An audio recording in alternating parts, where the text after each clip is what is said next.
Take your seats, please. Take your seats. Well, first of all, I want to thank you for coming. I know everybody's very busy, and one of the things I wanted to do when I got in this position was have one of these. It took a long time, but better late than never. But I think this is really important because, from my experience, we get so busy that sometimes the important things get pushed aside. And by important things, one of the things I think is probably one of the most important things is talking about leadership in your position as officers. And one of my complaints, I've been in the Jersey Guard since 1990. One of my complaints has always been the fact that nobody ever told me anything. I like to think we get a little bit better than that, but this is my attempt to start at a young, and we did one with the enlisted folks before, but I'd like to try and do this once a year, or maybe even more if you guys want. I know you're busy, but again, I just think we need to talk about some things that we never talk about. So, our goal today is to talk about a few procedures of things, things you probably have heard of, but maybe might not be smart about, which again, I wish at your age somebody told me a little bit about it. And my role in all this is I'm going to talk to you a little bit about leadership. And basically what I'm going to do, some of it you've probably heard, some of it you think might not apply to you now, but it's kind of stuff I wish I could have heard when I was your age. Because I've made a lot of mistakes along the way, and I wish somebody had told me some of the things that I'll share with you today. And because believe me, I've made every mistake there is. But one thing I want to start out by saying is understand that your main role as an officer is to be a leader. And again, I say sometimes we get so caught up in trying to keep up with the ops tempo and the inspections and this and that we forget that. And sometimes you need to take a step back and realize just what an enormous responsibility that is. There are airmen counting on you. And, you need to make sure you're doing the right things. It's an enormous responsibility. It was what FDR said, with enormous power comes enormous responsibility. That's how I look at an officer.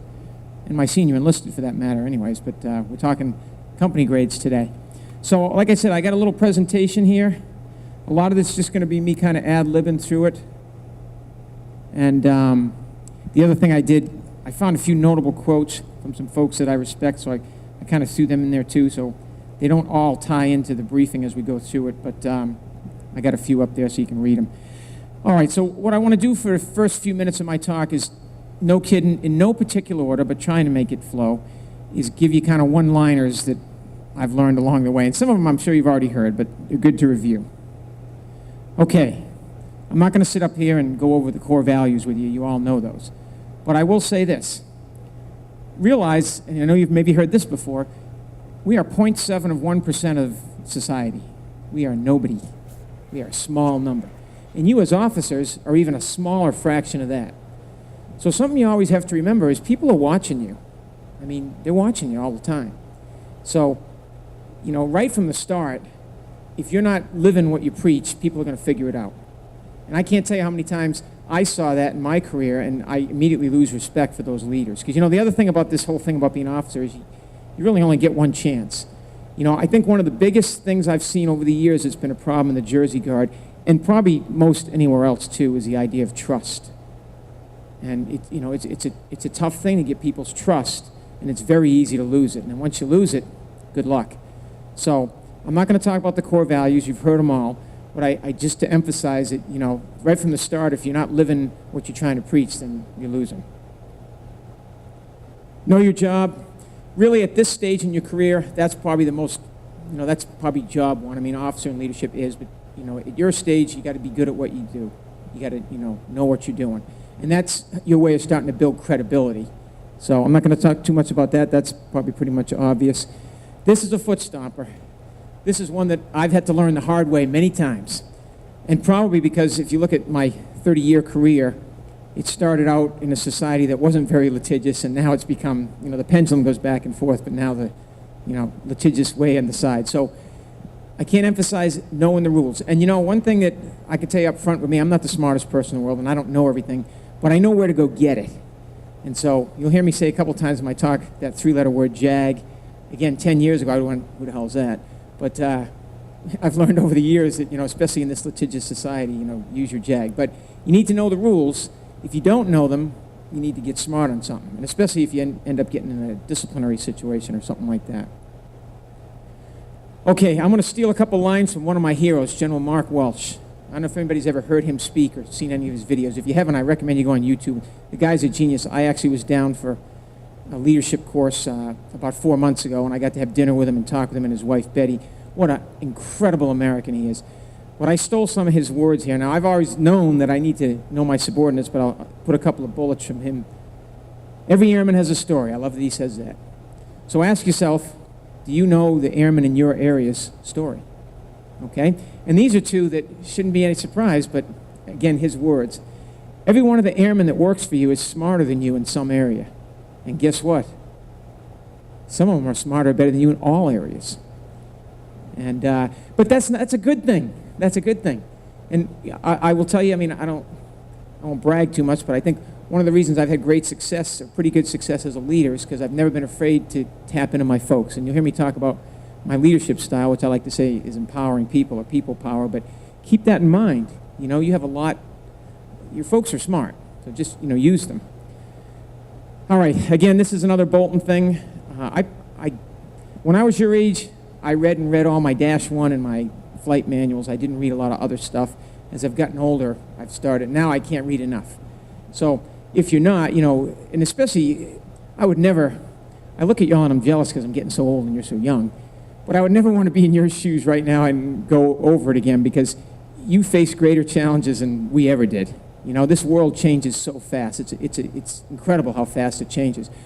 But having said that, as an officer, even as an enlisted member for that matter, but you owe it to yourself to keep up what's going on in the world. So if you don't read the Air Force Times, you have a membership, I recommend you do. A freebie one, you know, you can go on a defense website and do the early bird news. I do that all the time. Pretty much every morning, the first thing I do is kind of look at the early bird news. It basically covers all 4 branches of the military and then what's going on in the world, so it's pretty good. And then try and read a book or something. So the idea there is keep yourself educated and informed. PME. It's a fact of life for all of us. One thing I always hated about the active duty is they overdo it. There's a time and place for it. You know, I actually went to squadron officer school in residence, and I remember talking to folks there, and active duty, I'm hoping they change this now. I think General will change it. They had to do it in correspondence to be eligible to go in residence. I'm like, wait a minute, what's up with that? So I think, and you know, the other thing is they're out of control with the master's degrees, and finally General Welch is stopping that. In fact, it's coming down the pike, but the only thing that's going to require a master's degree now is 06. But having said that, my point is, you know, you need to kind of, and especially, by the way, I didn't ask this again, how many traditionals do we have here? About half. Okay, a little bit more. Good. Okay. Especially for you folks trying to manage your family, your civilian career, and the military, it's very challenging. But you ought to have some kind of a plan for it. And one thing I'll give you a pitch for, you know, going to Air Command and Staff or going to Air War College and residence, that's quite a sacrifice. But SOS isn't that hard. And I would recommend, how many here actually have SOS? Probably a lot of you already have it done. If you don't, you might consider going in residence. Only because if you've never been exposed to active duty, it's a great chance to see that. That's just a suggestion, and I know it's a challenge, you know, but I think it's only about 6 weeks. But in any event, not to belabor this point, but you need to have a plan for that. And because I will tell you one thing that bit me, I couldn't get promoted to 06, or wasn't eligible one time because I didn't have my Air War College done. This is years ago, but it probably cost me a couple of years there. And so, you know, the best thing you can do is do your job now and never worry about the next job. And I never worried about that either. But things change fast in the Guard, and then all of a sudden you can be eligible for a new position, and if you don't have your PME, it hurts you. So that's my only, you know, my point there is have a plan. Another thing I do, carry a notebook. Okay, that's, again, some of these are just tidbits. Or a smartphone, you can put stuff on text, but I always carry a notebook with me everywhere I go. Never know when somebody's going to tell me something or give me a great idea or ask me something or whatever. Keep a journal. Again, I never did this when I was your age. When I took over as a wing commander of the 177th in 2009, we had a lot of personnel issues I had to deal with. And it started by me keeping memos for record. And then it kind of evolved into me writing a journal. And to this day now, I write it. And actually has helped my writing skills. And it's just kind of a cool thing to have. And like I said, you can fall back on it for things if you need to. This is probably obvious, but I like people to hear this young. You know, the one thing, when I was a lieutenant in active duty, it seemed like there was a lot of public humiliation. And I think we've learned now as a society that doesn't work. But again, it's another small tidbit, but it's so true. Praise in public and criticize in private. And, you know, never ever pass up an opportunity to shake an airman's hand or tell them they're doing a good job if they deserve it in public. It goes a long way. Be visible. Get out there among your folks. I actually removed a commander from a position at one point in my career because he was sitting in his office too much.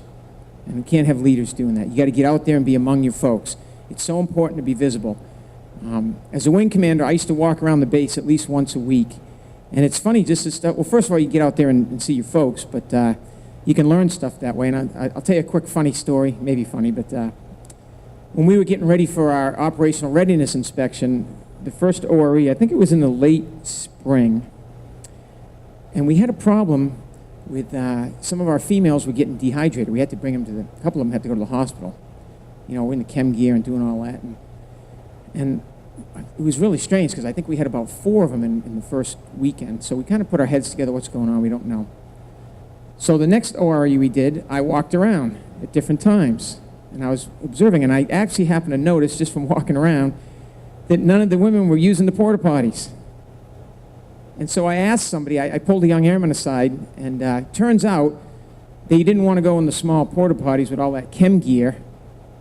And so they didn't want to drink much, so they wouldn't have to go to the bathroom. So we got humongous porta potties, and they all went to the bathroom, and nobody got dehydrated after that. But that was just from walking around. I mean, that's a stupid story, I guess. But I actually happened to figure that out just from kind of walking around in the shadows and seeing what people... But you need to get out there amongst your folks. All right. John Quincy Adams. Read a few of his things, one of my heroes. If your actions inspire others to dream more, learn more, do more, and become more, you're a leader.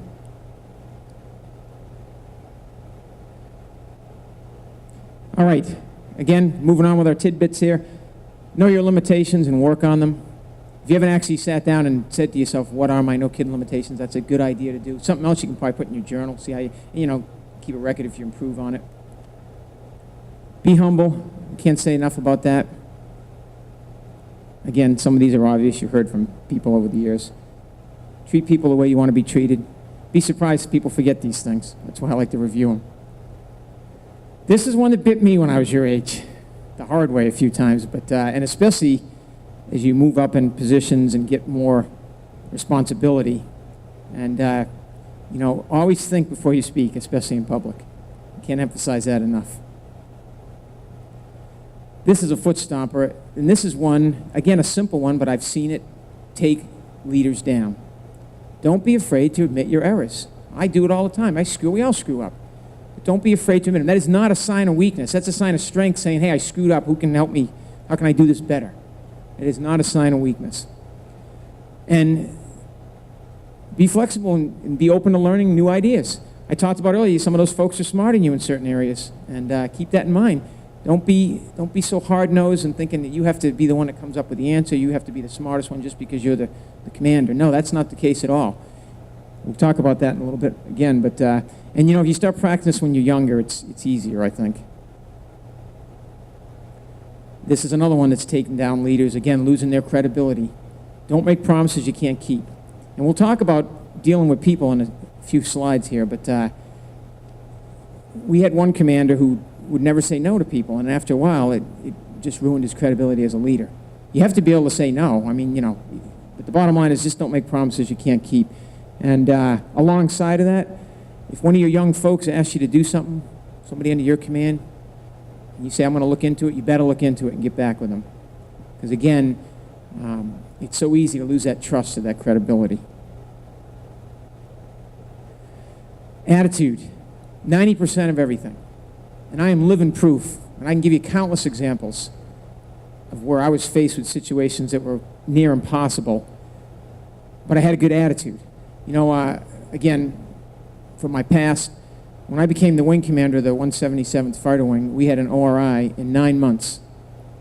And we hadn't practiced one in a decade. A decade. We converted from one mission to the other, and due to just actually weak leadership, combined with the whole war on terrorism, by the crack. We had 9 months to get ready, and we did it. But as stressed out as I was behind the scenes, you know, and again, I wasn't hiding anything from my folks, but it was attitude. And then I've learned over the years that you have to understand what an important tool that is. And it can be a detriment. If you have a bad attitude or you're negative, that's going to permeate amongst the folks working for you. If you have a good attitude, that does too. And, you know, I could go on and on about this. You know, in the military, as in life, we're faced with things we can't control. You know, sequestration that happened last year was a horrible nightmare. But that doesn't change the fact that we still have a job to do and we have a mission to do. And in my mind, actually, in the military, you know, where we could be asked to give our lives, I mean, there's a lot of uncertainties. Now, I mentioned that example because we had to talk to the commanders a bunch because, you know, everybody was going nuts. How can they do this to us? But I pulled a few people aside along the way and said, hey, you got to watch your attitude in public because bitching about it's not going to change anything. You know, and it did suck. It was terrible that they would do that to us. But you have to just say, okay, that's the deal. You know, what are we going to do to get around this and do the best you can? So just keep that in mind. Attitude. If you don't remember anything, remember that I think attitude is probably the most important thing. All right, let me make sure I don't forget to say anything else so far.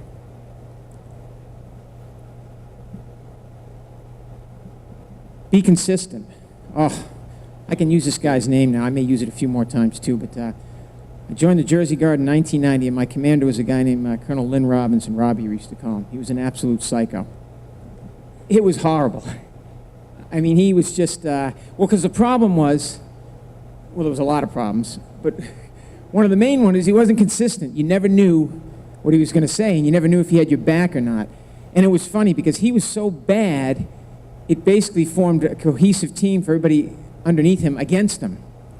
I mean, we had this rule when you go TDY, if you mention his name, you had to buy a round of beer for everybody that heard it. I mean, it was just stuff like that. But you have to be consistent, okay? You have to be a whole bunch of other things too, but be consistent. Never jump to immediate conclusions.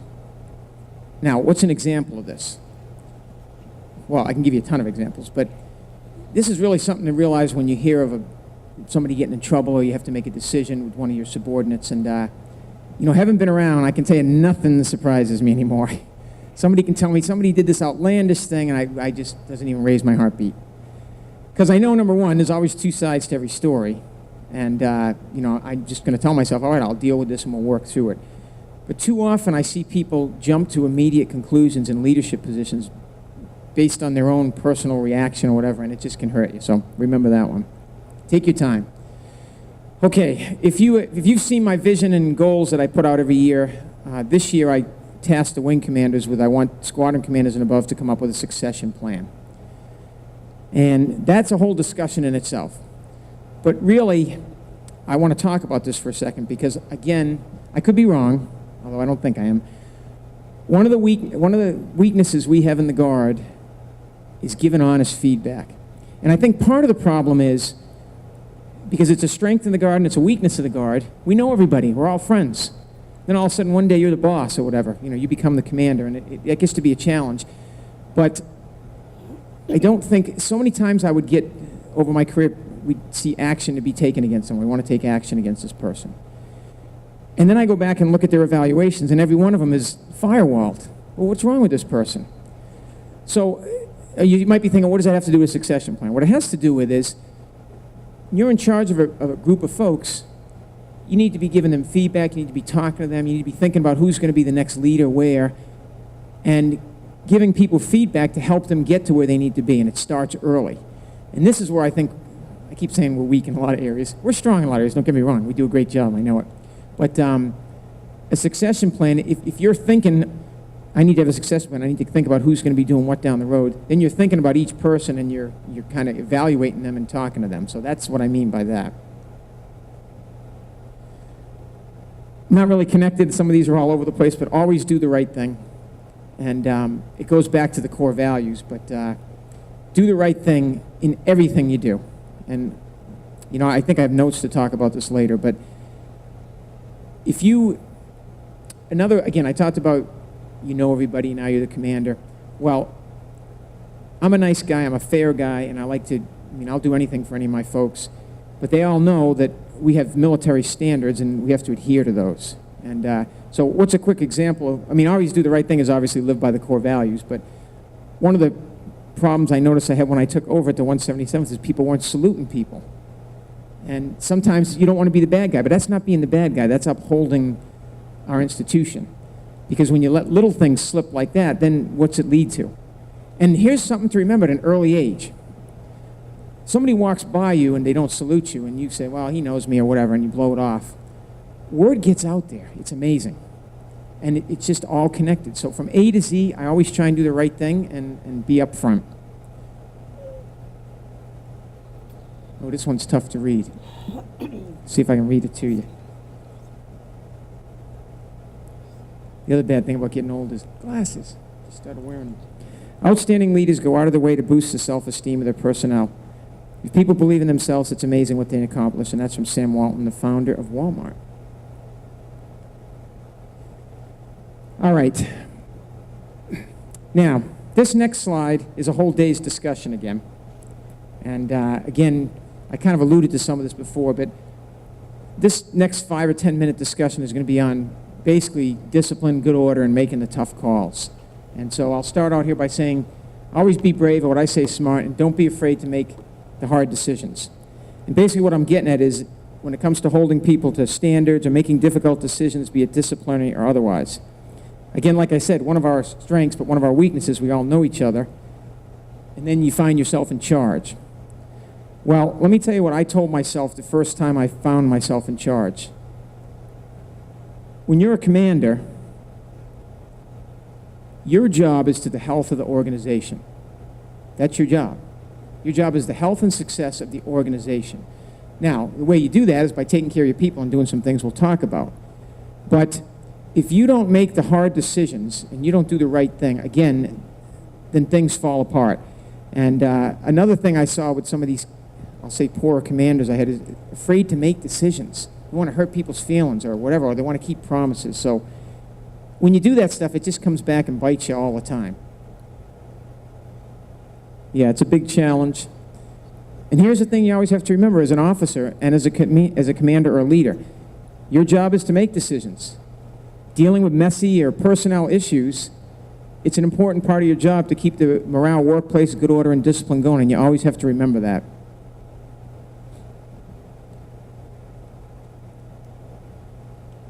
Again, when it comes to doing discipline, I've said this once before, I'll keep saying it again, jag, jag, jag. You got to know the rules, you got to work with the jag. It's just a fact of life, and it keeps you out of trouble, actually. I mean, it's a good thing.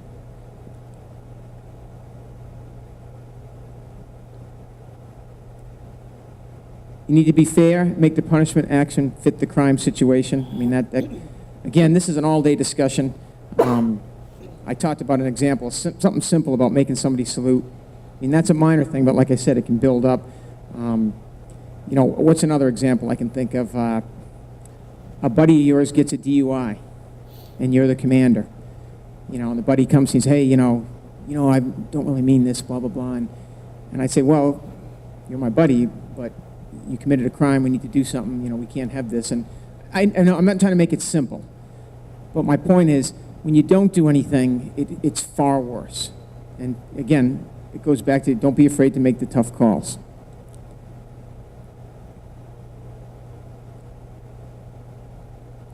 All right, a couple of remembers to go along with that. Doing nothing is doing something.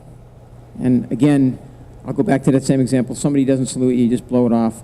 Well, you just chose to blow that off, and that word gets around, and then it can spread from there. And people are watching and listening, trust me. This is a favorite one of mine. I don't know who told me this. Somebody told me it years ago, but no good deed goes unpunished. Deal with it now, and most likely become a factor later. Now, I'll go back to my example I said before. This is why it's so important at a young age, when you have young troops working for you, you start this from the beginning. Again, I've had many, not many, I guess I could say many over the years, examples of, I get this package up and they want to demote this person, or they want to kick them out. Person does a crappy job at work, doesn't do this, doesn't do that. Okay. And I get the paperwork, but then before I make a big decision like that, I always dig as deep as I can. Let's take a look at their evaluations. Oh, they're firewalled. All right.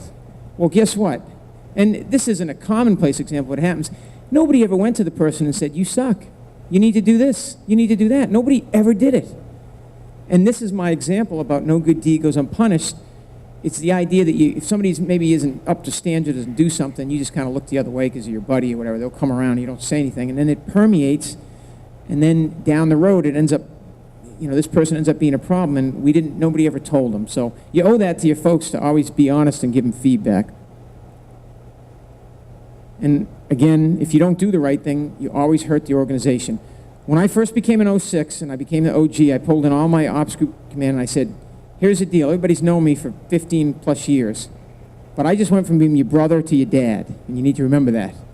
Because now as a dad, I got to take care of the house. I got to take care of the home. Because the one thing I always will tell myself is if you don't, who's gonna? And that's it right there.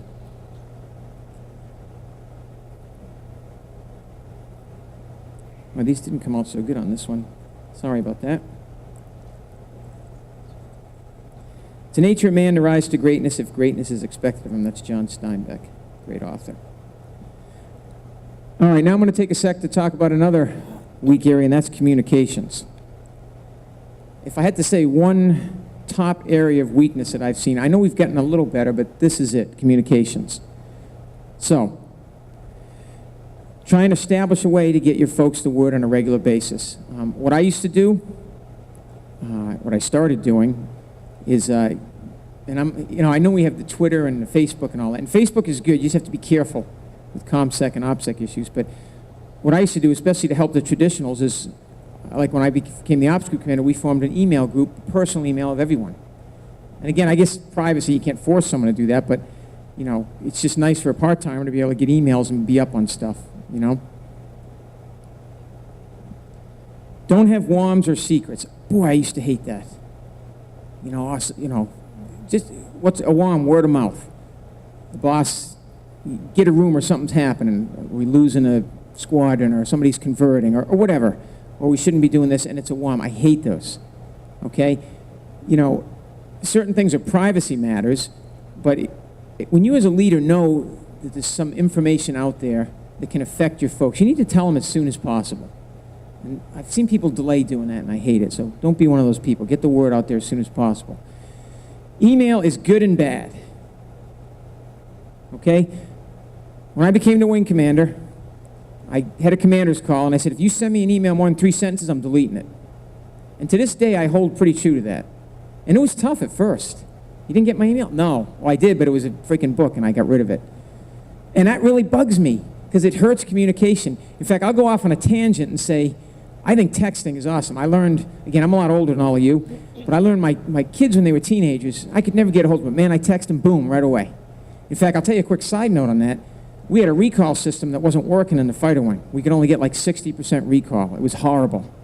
And this wasn't my idea. Again, one of my smart folks said, well, a lot of the young folks do texting. So we incorporated texting into the recall, and overnight, 100%. It was amazing. But there's a bad side to that.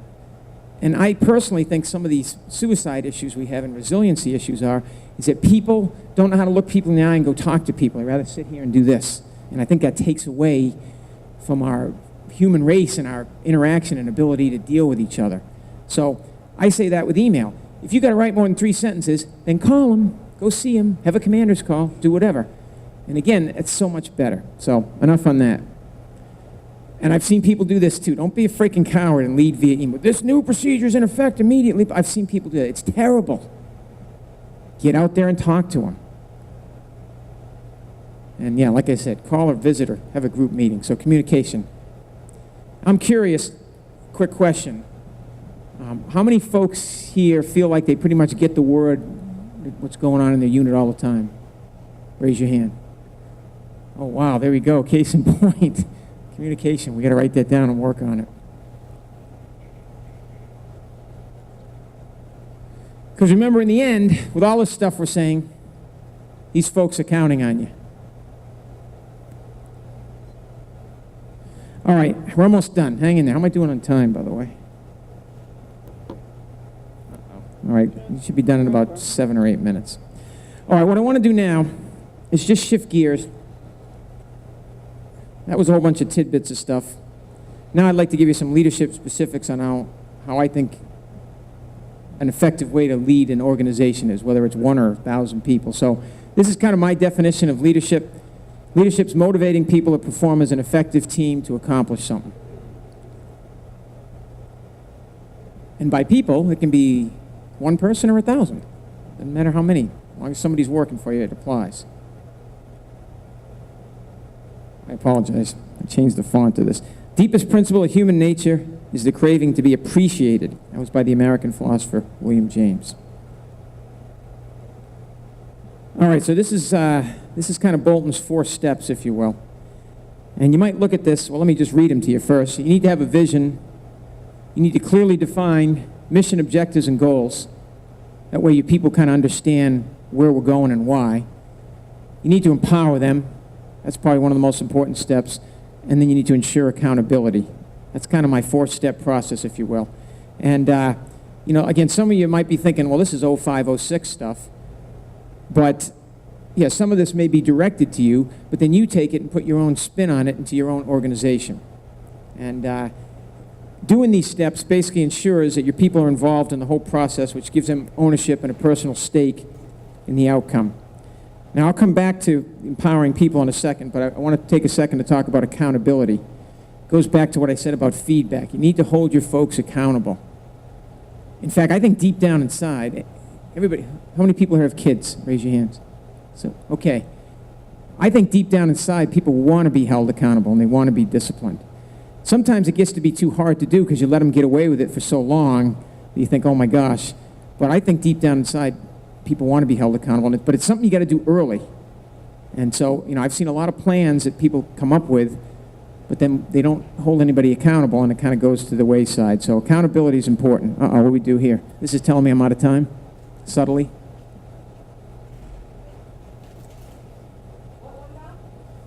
She go to fix that?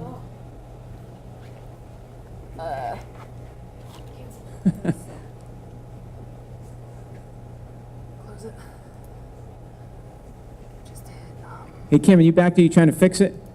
Yeah, there you go. She did. Sorry. Just came back. Well, that one you can read easily. Successful leaders see the opportunities in every difficulty rather than the difficulty in every opportunity. All right, this is the last big slide.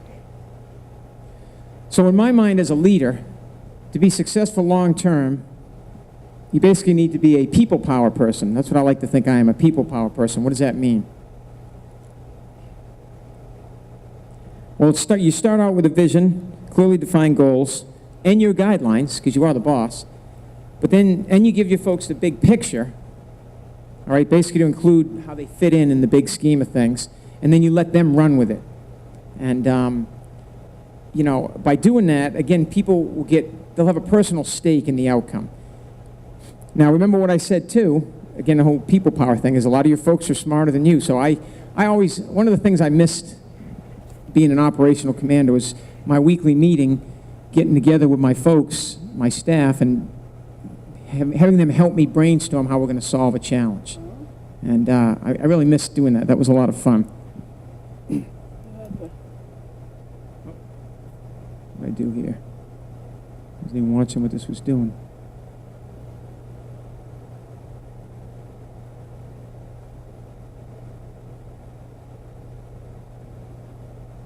Well, I'll just leave it up there and we'll keep talking to it. So again, just hitting some of my bullets. People need to know the what and why they're doing something. They need to feel they're part of something and feel they have worth to the organization. Oh, there we go. All right. Yeah, I'm watching it. I don't know why. They need to know you care about them, okay? And they have to be able to trust you. And again, you need to empower your folks by letting them figure out how to accomplish tasks within your guidelines. Yeah. I'll tell you another short war story that was something I was pretty proud of accomplishing. We, again, going back to this ORI that we only had 9 months to do. Does everybody know what an EOC is? Okay. So the way our command center was set up, we had an EOC upstairs with all our folks up there, and then we had myself and my 06s downstairs, and we had phones back and forth. And we had a lot of problems in the beginning. So this kind of gets into, well, first I huddled everybody together, you know, what can we do better? Took a lot of inputs.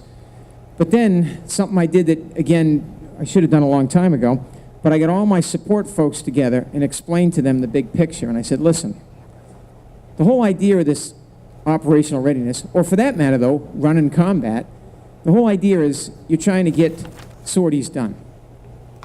Kind of funny expression. We're trying to get warheads on foreheads, okay? Boom. Trying to do that. And during this ORI, they're going to try to disrupt different areas to ultimately affect that. So something I learned to do very quickly was I put the flying schedule upstairs in the EOC. And I said, look, your fuels and your hospital and your CE, but you all are a part of this.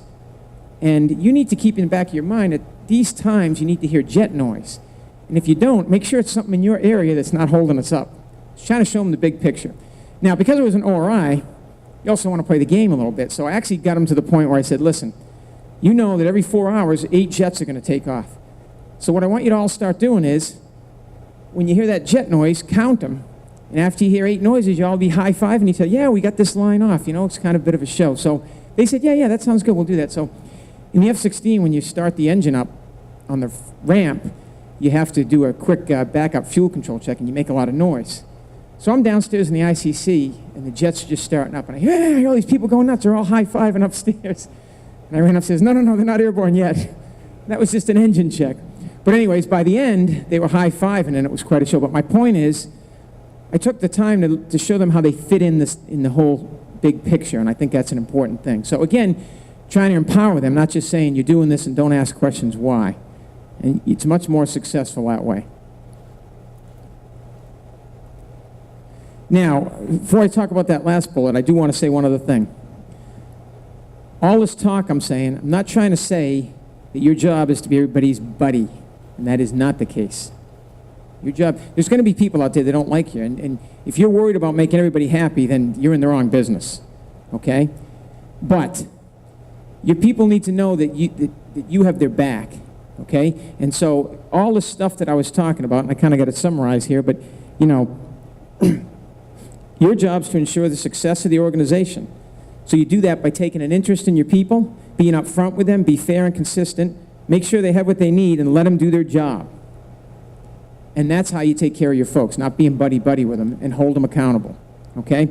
The last bullet I want to talk about, though, and this is part of the whole trust thing, is you need to make sure you have an environment where people can come to you and say, you can't do this, or give you bad news, basically. I tell you, one thing I've always been a little leery of with the Air Force active duty mentality is can do, no matter what, no matter what. Well, that's not always the case.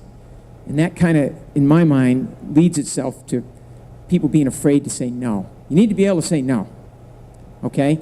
And then, if somebody comes up to me and says, hey, boss, we screwed this up and we can't do it, well, my next question will be, well, why? Tell me, and we sit down and talk about it and we attack the problem. But if they're afraid to come to you to even tell you that, then you've lost the battle at the start. So keep that in mind.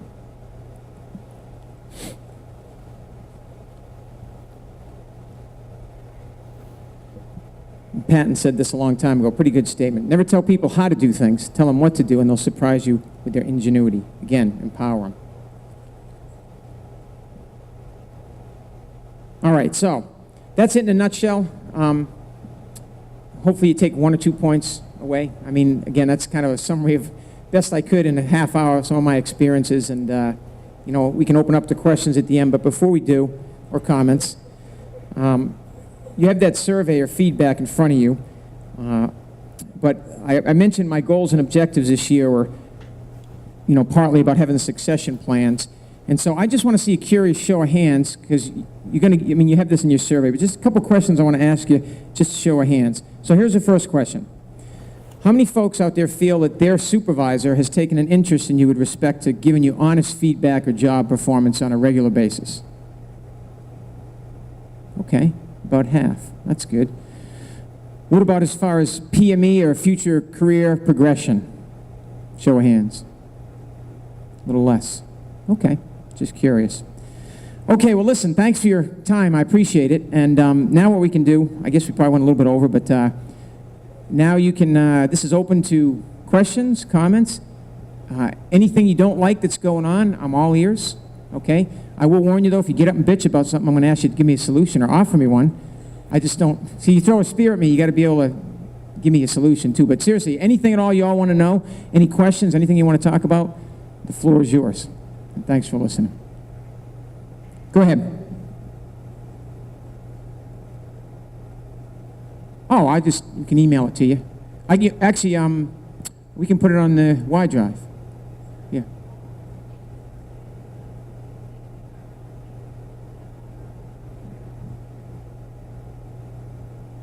Oh, sure. Okay, what else? Come on, ask me a hard question. I love hard questions. Go ahead.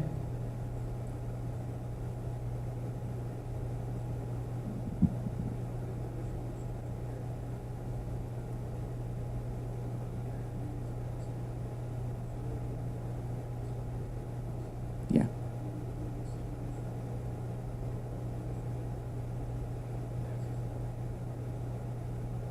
Wow, okay. Good question. First of all, does everybody know what the National Commission on the Structure of the Air Force is? If you raise your hand if you know what it is. Okay, nobody knows. Okay, good. Okay, everybody's heard sequestration, and everybody knows we have to cut back on the defense budget. I mean, they're basically looking at the Department of Defense to help solve the country's terrible debt problem. So, I've been involved. For years, I was part of what's called the Weapons System Council, where the wing commanders would meet and we talk about this and that. And, you know, we all heard these rumors that cuts were coming. And if anybody knows what BRAC is, when they do the whole base realignment and closure, the last BRAC we had was in '05. In fact, if you're in the 108, you're very familiar with that, although some of you are young. But basically, as a result of BRAC, the Air Force took big cuts compared to the Guard. So now with this whole sequestration coming back, we're looking at where we're going to cut from. And the then Chief of Staff, or I'm sorry, Secretary of the Air Force was Secretary Donnelly, and the Chief of Staff was General Schwartz, who's a Jersey guy, by the way. He's a special ops guy, C-130 guy. But we had this big meeting. We had a couple of them, but basically they got up and said, here's our plan. We're going to cut the Guard by about 25%. That's our plan. Now, I used to be able to spout these numbers out, and we've kind of been told not to say it much more in public. Well, this isn't really public, I know, but, well, everything's public. But anyways, you know, in the Air Guard, we do Guard and Reserves. We do over half the Air Force's mission on, like, depending on which number you look at, it's roughly 12 to 14% of the budget.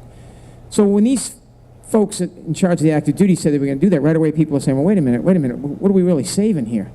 You know, if we have to save $1 billion or $2 or $3 billion and we cut the Guard, we throw away all that experience, and we're saving, what, 0.5% of the budget?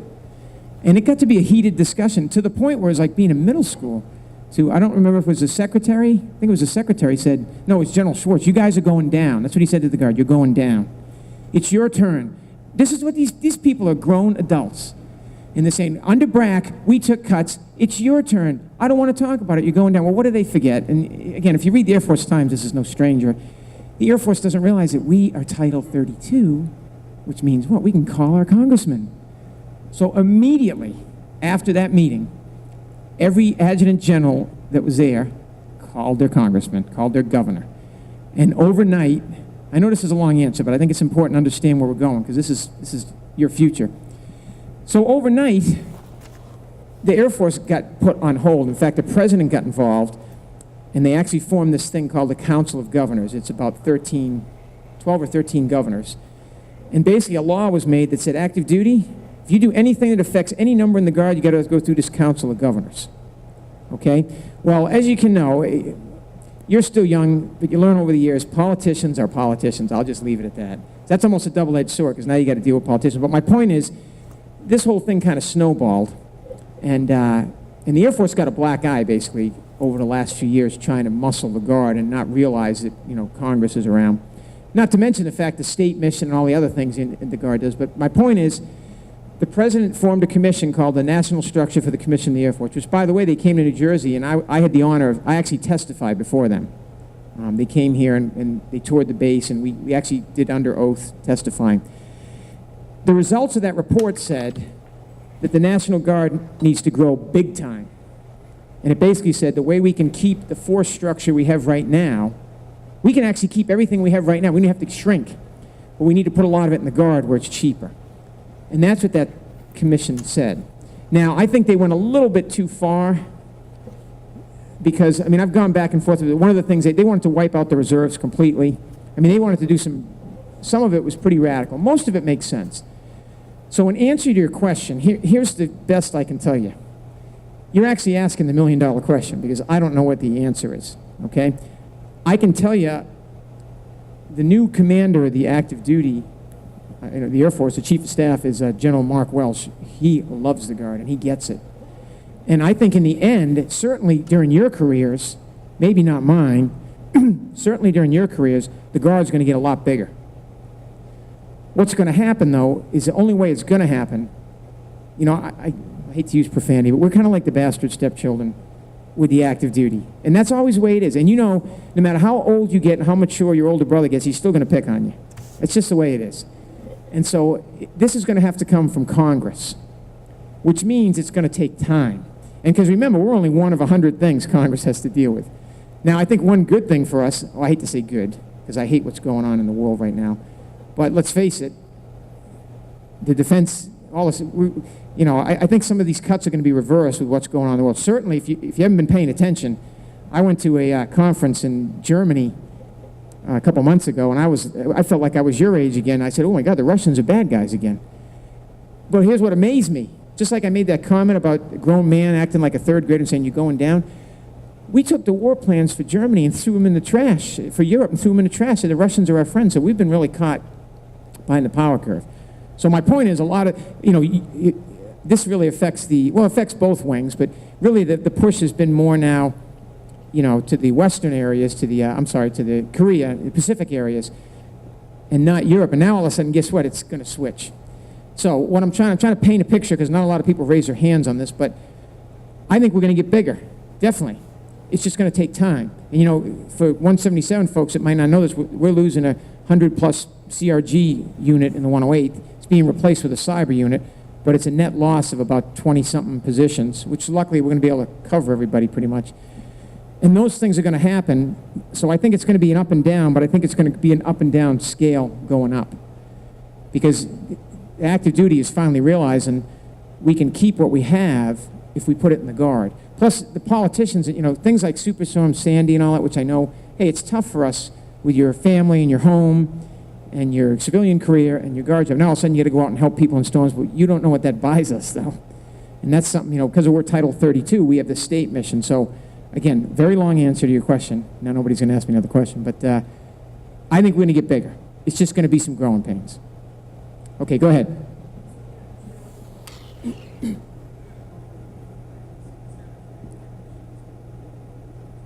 Sure.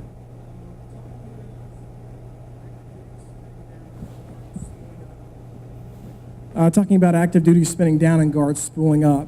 I was one of those people. I was one of the people who recently left active duty and joined the Guard here. And my accession required a waiver. And so through a bunch of different events, that waiver did not get processed in a timely fashion at the Bureau.